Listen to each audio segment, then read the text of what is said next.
taking a trip down memory lane. Hi, it's Pandemonia. I'm here at the Right to Protest exhibition, curated by Museum of UnRest and RADIX. I originally came from a printmaking background, so I've come to explore the poster art on display and to talk about printmaking. I'm joined today by John Phillips, known for the Paddington Print Shop and the London Print Studio, as well as Clive Russell, the designer behind Extinction Rebellion and Ocian Rebellion, and eco-artist Alexis Bamforth. Nice to meet you. Hiya. Long time? Long time. We first met, I was just finishing my MA, wasn't I? Yeah. And I've been doing these like giant sort of road signs, which I've been pasting up in the streets in London and also in Glasgow. And I found printmaking interesting because I thought it was more than just something in the gallery or something that kind of affects culture at large. We went to Brazil. Yes, we went to Brazil. That's pre-Pandemonia. Yeah, we're living in Brazil. And an artist exchange. But I think you went to follow Ayrton Senna's tracks and make prints from Ayrton Senna's sort of tyres. I did the tyre-tracks before at Brands Hatch. I was always like kind of pushing the boundaries as I saw what print could be. Oh, there was the car. Yeah, so I was doing a lot of car crash prints. I mean, the car. Pandemonia put an etching plate under a car before it was squashed. Yeah. And then squashed the car. And it's a bit like a beetle with all the fluids coming out of it. Kind of like this sort of, but it's, car-sized beetle. And it's dying, Gasps. yes, gasps. It's great. It's quite sort of subtle stuff. Yeah. It was big. I mean, as big as a car. Yeah. That's very good. Yeah. And I was also doing car crash prints, and I exploded some stuff with the Ministry of Defence. You got them to fire at the etching Yeah. plate. Yeah. But I kind of ran out of where I could go with this when I was doing these like road signs, these huge road sign prints, which I'd paste some of them up in the street. So like drivers who were sort of used to reading road signs could just read these images, or they'll like kind of, opposite directions at the same time kind of thing. Redirecting the traffic. From the road signs, I wanted to do some more figurative work. So I kind of came up with this idea of Pandemonia, and I created a person, which is like a sort of collection of symbols and signs. Like a contemporary folk figure. And the sort of symbols are all kind of derived from advertising. What I was doing was a kind of an extension to printmaking. Because also, social media was just starting as well. Print being a bit like social media, but in the digital form. If you print something enough times, you can change reality. The idea gets settled in people's heads. That was sort of the idea. I had to take it to the public and see what happens. So I first started going to fashion shows. I went there because, where else would you put this kind of person? I thought they would be the perfect consumer. It's a good tool to be in front of fashion groups, obviously. Yeah.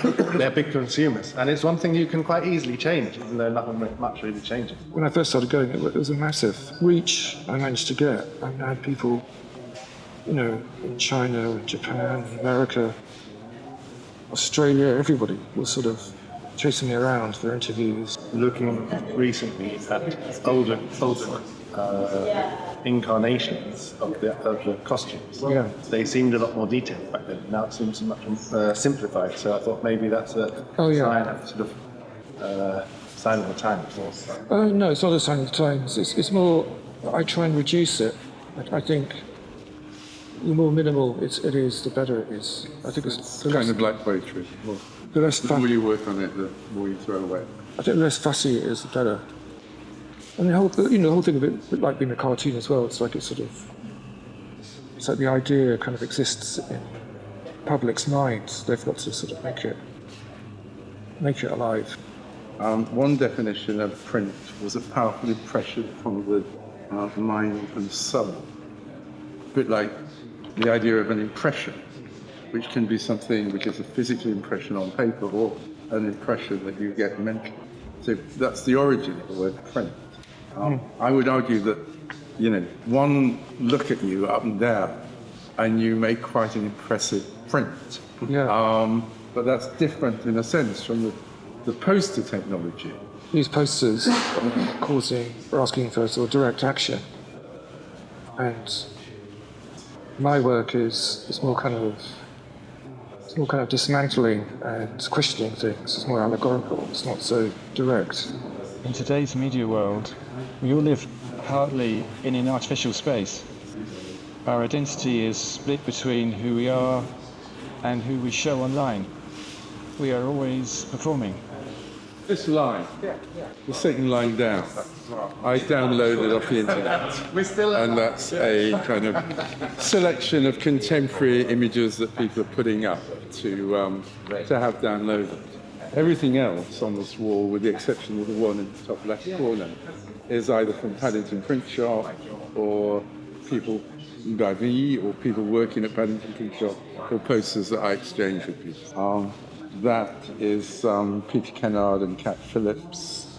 And then that group, we've just been working with a magazine called Left Cultures, and we invited illustrators from Left Cultures to respond to the theme of the show. And then Clive and I have kind of organised this side, and Alexis has organised the artists who have sort of that side and along the corridor.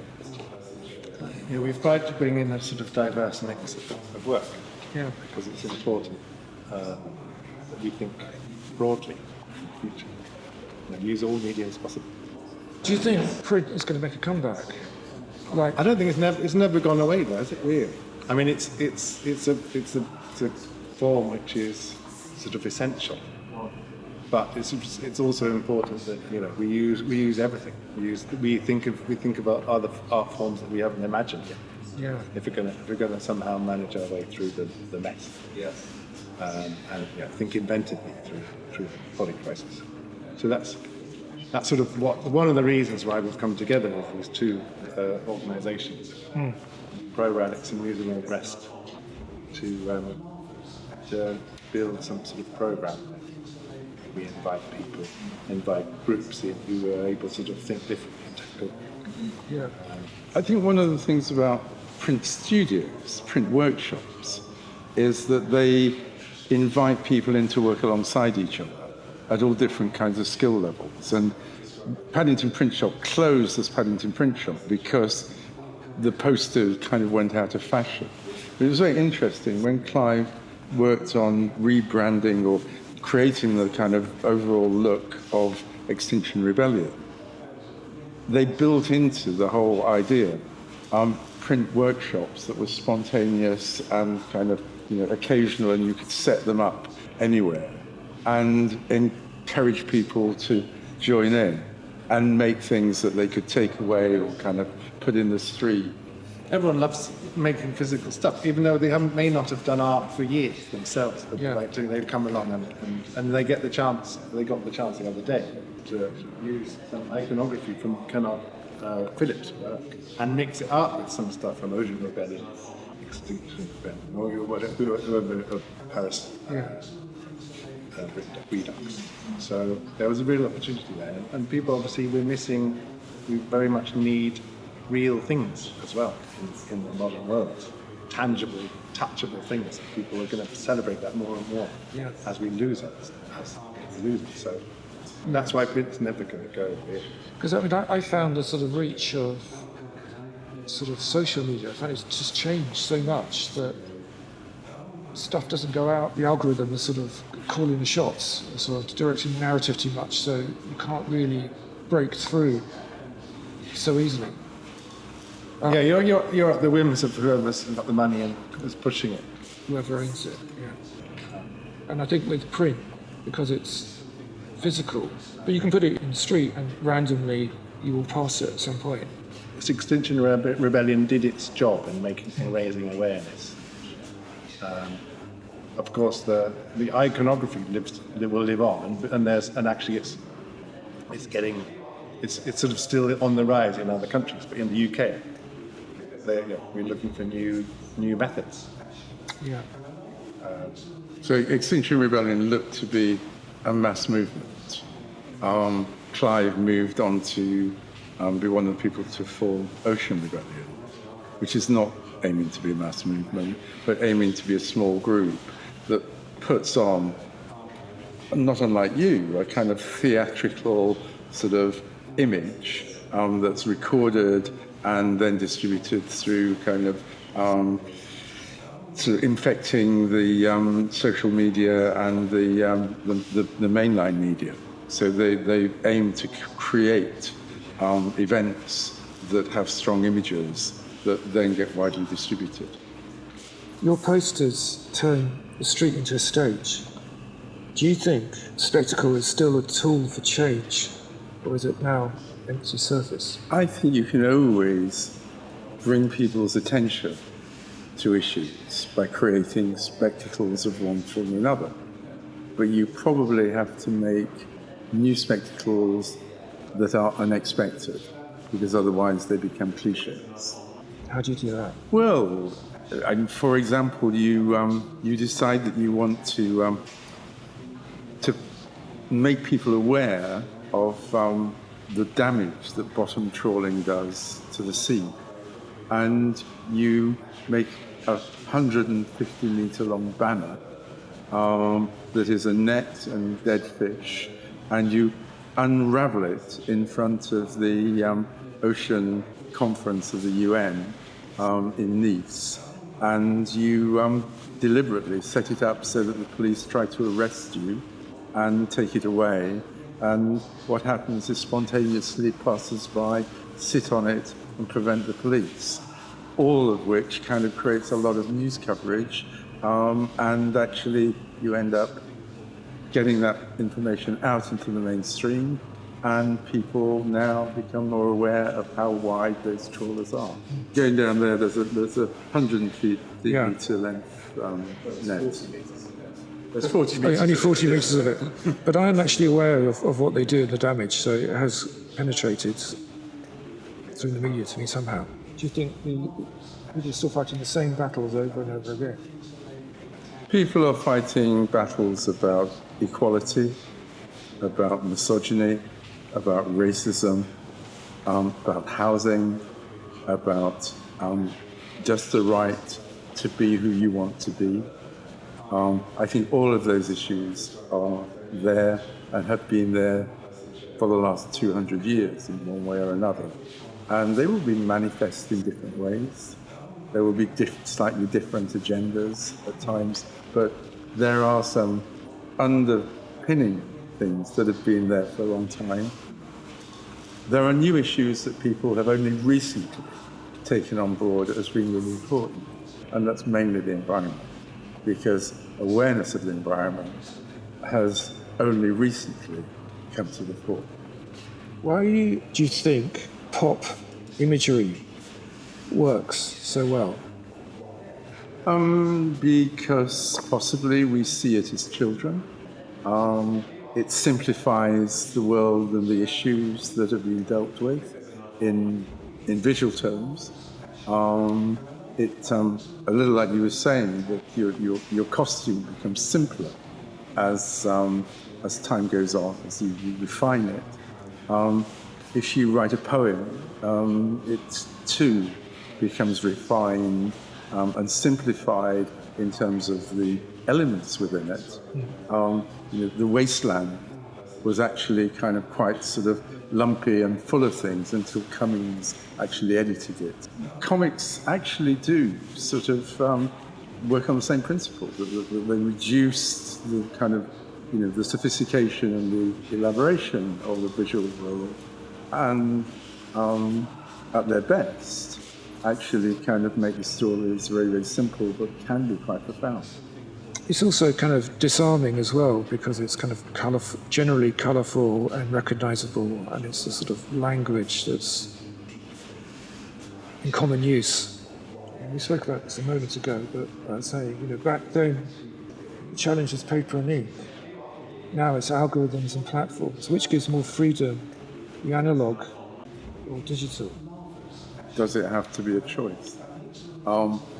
The whole line of posters that's the second line down are contemporary posters that have been made by people from all over the world, are uploaded on the internet and then downloaded by people who are protesting. So this poster, for example, I came across an interview with the woman who designed it, who described herself as not being a designer and not necessarily being somebody involved in protest. But when Women Like Freedom started, she just felt she wanted to make an image and make it available. She was really quite surprised that it was downloaded in its thousands. This is the Iranian. This is the Iranian, yeah. Similarly, Black Lives Matter, Palestine, people are able now to distribute images internationally very, very easily. Likewise, you can still work in a workshop for Ocean Rebellion or any other cause and make things, as people have been doing here, that you can then sort of distribute in your own community. So we don't have to be one or the other. We can actually live with both. Do you think Spectical's been commodified and we're continuously being sort of pushed into a safe bubble? I don't mean just through algorithms and things online, but the way advertising agencies will pick up the language to sell products. I think that's always been a danger, but it's the same with any kind of visual thing, that actually once it becomes repetitive, it becomes a cliche that you no longer actually pay attention to. And any designer, aware of the problems of the cliche, will actually find strategies to change the rules. I mean, it's one of the problems of design, and we're in the middle of design week, is that so much of it looks alike. One of the things that people have been attracted by here is that it's got grit, and we've fly posted around the area, and it has a very, very different feel. So if you go along with everybody else, you won't get noticed. Yeah. If you walk backwards, if you kind of swim against the stream, you will be noticed. Can you tell me about King Mob? King Mob was a situationist group in London. They were from Newcastle originally. I don't know. Okay, you may know more than me. But they did a magazine, King Mob Echo, which was it's sort of slightly outrageous, anarchist, situationist magazine is what I remember as King Mob Echo. Were they based around Ladbroke Grove? I'm not sure, because I got hold of the stuff as a student before I was in London. So I think I remember the things from the very, very late 60s, very, very early 70s. But did you actually meet them? No. Oh, okay. No, the closest I really got to that was an anarchist group called Wicked Messengers. I was in that along with Jamie Reed, who did all the Sex Pistols graphics. I mean, I think you know some of your origins are within some of the situationist acts. Yeah. Well, I mean, all ideas have been done. Most ideas have been done before. So, I felt like I kind of came across something by my own way, but I can see that it was part of It was part of a tradition. Part of a tradition, and things like Jamie Reed and bits of the Sex Pistols and Malcolm McLaren, very aware of. So I guess kind of cross-fertilised my mind in some sort of way. And that concludes our visit to the Right to Protest exhibition. You can explore the Red Shoes archive in Cardiff, the Paddington Print Shop archive at paddingtonprintshop.org, and learn more about the curators at the Museum of UnRest. From the Situationalists of the 60s to social printmaking of the 70s and 80s, and today's Ocean Rebellion, protest art continues to evolve.